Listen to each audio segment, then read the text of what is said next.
Hello friends, कैसे हैं आप सब दोस्तों। करवा चौथ के बाद जो त्यौहार आएगा वो है धनतेरस। आइए जानते हैं धनतेरस क्या है, धनतेरस कब है और इसे कैसे सेलिब्रेट करें। क्यों शुभ है हमारे लिए धनतेरस। धनतेरस नाम दो शब्दों से बना है, धन प्लस तेरस।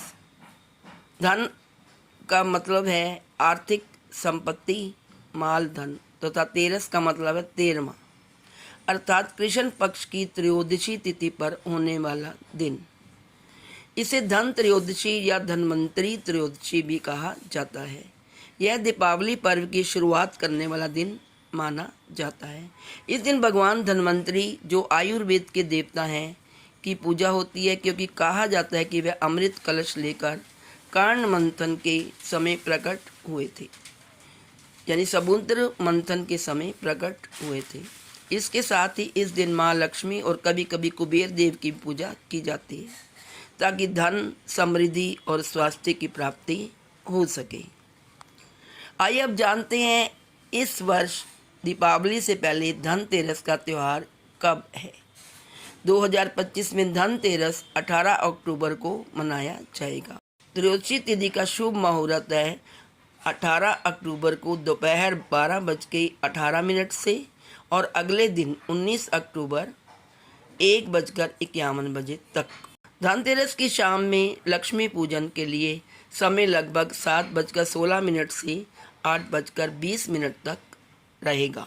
हिंदू पंचांग के अनुसार शुभ मुहूर्त समय, स्थान और शहर के अनुसार चेंज हो सकता है दोस्तों। तो अपने स्थानीय जो पंडित है उसका पंचांग देखकर ही आप पूजा का मुहूर्त करें। आइए जानते हैं इसे कैसे मनाएं। धनतेरस मनाने की परंपराएं विभिन्न क्षेत्रों में थोड़ी भिन्न हो सकती हैं, लेकिन मुख्य रूप से ये इस प्रकार मनाया जाता है। इस दिन घर को अच्छी तरह साफ सफाई करके सजाया जाता है, रंगोली बनाई जाती है और दरवाजों पर लाल ऊलियाँ मिट्टी के दिए जलाए जाते हैं। दिए, मोमबत्तियां या तेल के दीपक जलाए जाते हैं, आमतौर पर शाम के समय से लेकर रात तक। घर के मुख्य द्वार पर कभी कभी दक्षिण दिशा की ओर दीपक जल लगाना आम प्रथा है, जिससे अंधेरे व नकारात्मक ऊर्जा दूर होती है। शाम के समय जब मुहूर्त आए तो हमें पूजा कैसे करनी है, आइए जानते हैं। पूजा अर्चना का मुहूर्त लगभग 7:16 से 8:20 तक है। उस समय माँ लक्ष्मी, भगवान धन्वंतरी और भगवान कुबेर की पूजा की जा सकती है। पूजा में जो वस्तुएं उपयोगी होती हैं वो है दीपक, पुष्प, धूप, अक्षत, मिश्री, फल, फलाहार, सिंदूर, केसर, कलश और गंगा जल। मंत्र अथवा स्तुति पठन करना, जैसे लक्ष्मी मंत्र या धन्वंतरी मंत्र, इन मंत्रों का जाप करना चाहिए। इसके बाद आरती करके प्रसाद वितरण करना चाहिए। दोस्तों, ऐसी मान्यता है कि इस दिन अगर सोना, चांदी, नए बर्तनों आदि की खरीद की जाए तो धन बढ़ता है। इलेक्ट्रॉनिक सामान या कोई नया उपयोगी सामान भी इस दिन खरीदा जाना शुभ माना जाता है। आइए जानते हैं यम दीपक के बारे में। यम दिवाली एक प्रथा यह है कि रात को यमराज यानी मृत्यु के देवता की आराधना करते हुए दीप जलाए जाते हैं। इसे यम प्रदीप कहा जाता है। कथा है कि इसके पीछे एक पौराणिक कथा है छोटी सी। एक राजा का पुत्र अपने विवाह के चौथे दिन सांप दंश से मरने वाला था, यानी उसको सांप ने काट लिया था और उसकी मृत्यु होने वाली थी। उसकी पत्नी ने रात में सोने, चांदी, गहने और दीपों को कमरे से बाहर रख दिया और पूरा समय जग कर कहानियाँ सुनाती रही। जब यमराज उस दिन सांप रूप में आए तो इतने प्रकाश और आभूषणों की चमक से उनकी नज़र अवरुद्ध हो गई और वे वापस चले गए। इस कथा से यह परंपरा चली। मान्यता है कि इस बार रात भर दीपक जलाए रखना शुभ माना जाता है, ताकि धन और लक्ष्मी का आगमन निरंतर बना रहे। इस दिन जरूरतमंदों को दान देना, भोजन वितरण करना भी शुभ माना जाता है। अभय दान, वस्त्र दान आदि अच्छे कार्य इसी दिन करना शुभ माना जाता है। आइए अब जानते हैं धनतेरस क्यों शुभ है।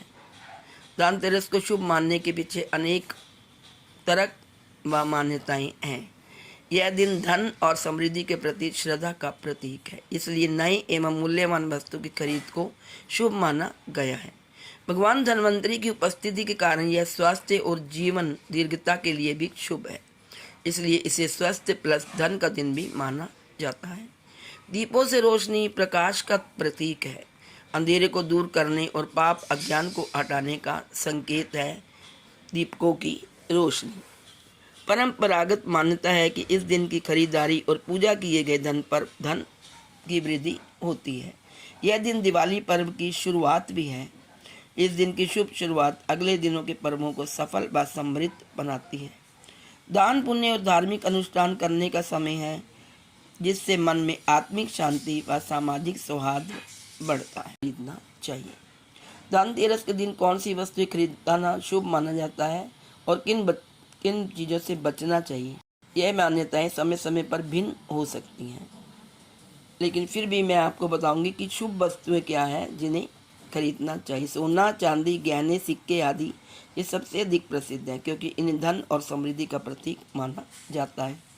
तांबे, पीतल, कांसे के बर्तन, विशेष रूप से पारंपरिक बर्तन खरीदने चाहिए। नए घरेलू उपकरण जिनका समग्र उपयोग हो, जैसे कि रसोई उपकरण, घरेलू सामग्री आदि खरीदनी चाहिए। मूर्ति, देवी देवताओं की प्रतिमा, इन्हें पूजा में उपयोग करना और घर में रखना शुभ माना जाता है। दिए, प्रकाश संबंधी सामान, दीपक, मिट्टी, तांबे व ब्रास के दीपक, मिट्टी, लकड़ी और धातु की कलाएं या सजावटी वस्तुएं, धनुष, धन आकार की सजावटी वस्तुएं कुछ स्थानों पर, पुस्तकें यदि वे लाभप्रद हों तो उन्हें भी आप पूजा घर में रख सकती हैं। एक प्रचलित परंपरा है कि जिस बर्तन को आप घर में लेकर जाएं उसे खाली नहीं ले जाना चाहिए, यानी उस बर्तन में कुछ ना कुछ चावल, दाना, मिठाई आदि भरकर प्रवेश करें। अब जानते हैं कि किन वस्तुओं को हमें अवॉइड करना चाहिए। लोहे, स्टील के बर्तन, विशेष रूप से जिनमें खाली स्थान हो, इन्हें कम शुभ माना जाता है। बहुत बड़े भारी सामान यदि घर में लाने में झंझट हो तो भी नहीं उसे खरीदना चाहिए। वस्तुएं जिनकी गुणवत्ता यानी उनकी क्वालिटी अच्छी ना हो और वो ठीक ना हो, यानी खंडित हो, तो उन्हें भी नहीं खरीदना चाहिए, क्योंकि वह लक्ष्मी जी को प्रसन्न नहीं करेंगी। इस दिन ज़्यादा उधार या ऋण या देनदारी को शुभ नहीं माना जाता। कुछ स्थानों पर झाड़ू जैसी साफ सफाई की वस्तुएं खरीदना व लाना मनुष्यों की मान्यता है। इस दिन झाड़ू जरूर लाएं, क्योंकि झाड़ू लक्ष्मी माँ को बहुत प्रिय है, उनको सफाई प्रिय है, इसलिए झाड़ू लाने की भी बहुत परंपरा मानी जाती है। तो दोस्तों, ये थी समस्त जानकारी धनतेरस के दिवाली के प्रथम पर्व। दोस्तों, दिवाली 5 दिन की होती है, जो कि धनतेरस से शुरू होती है। पहले धनतेरस, फिर नरक चतुर्दशी, फिर दिवाली और फिर गोवर्धन पूजा और उसके बाद भैया दूज। 5 पर्व कहलाता है दीपावली, जिसका पहला पर्व होता है धनतेरस। आप सबको मेरी जानकारी बहुत पसंद आई होगी।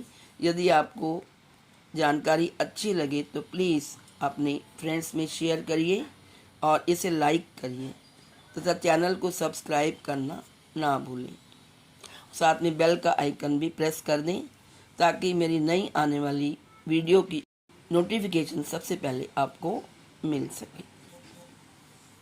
Thank you so much.